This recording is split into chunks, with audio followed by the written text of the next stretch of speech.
The latest museum meetup at Old Fort Erie had a bit of an edge to it.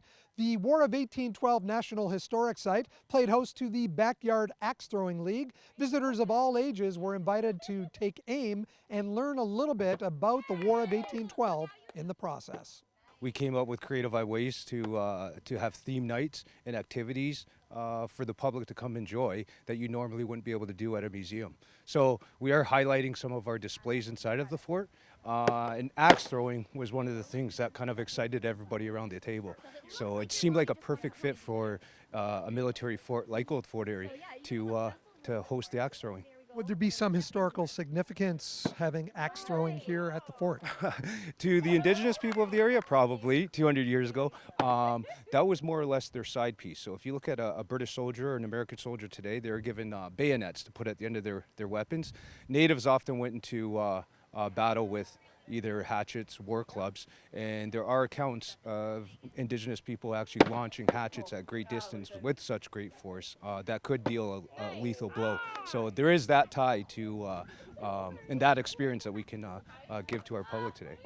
And the public, as they come in, you want them to experience the fort, you want them to experience and learn a little bit about the indigenous people's contribution to the War of 1812, as well as the British and the Americans' role in the whole thing, too. Yeah, absolutely. And that's part of the reason why we have the museum meetups is to highlight some of these stories that museums have. So it's local town history that is being intertwined with these activities. And with us, it's tying it into the War of 1812 and some of the heaviest fighting that the Niagara region saw on our property. So there is programming that we are conducting this evening to highlight that part of our history. Ashley, how long have you been throwing axes? About 2 years now. What possessed you to take up this as a sport? Well, when Battle opened, it was across the street from my hairdresser's house, so I had to pop over and throw axes for free, and from there I just got the bug and couldn't get rid of the itch to throw. There it is, a bullseye! Very nicely done, yeah! What kind of a person takes up axe throwing?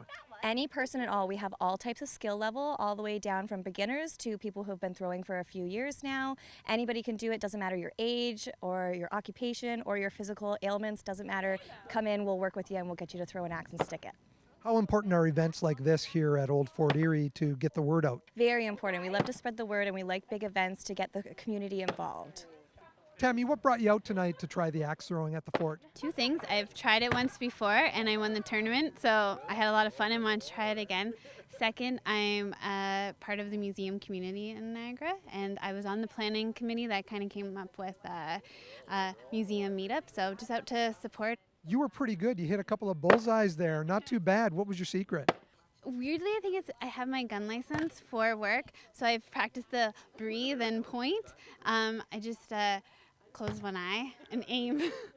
The last museum meetup of the season is a trivia night scheduled July 30th at the Lincoln Museum and Cultural Center. Up next for Old Fort Erie, the reenactment of the siege, and this year it's been moved to the August long weekend. Reporting in Fort Erie for The Source, I'm Mike Balsom.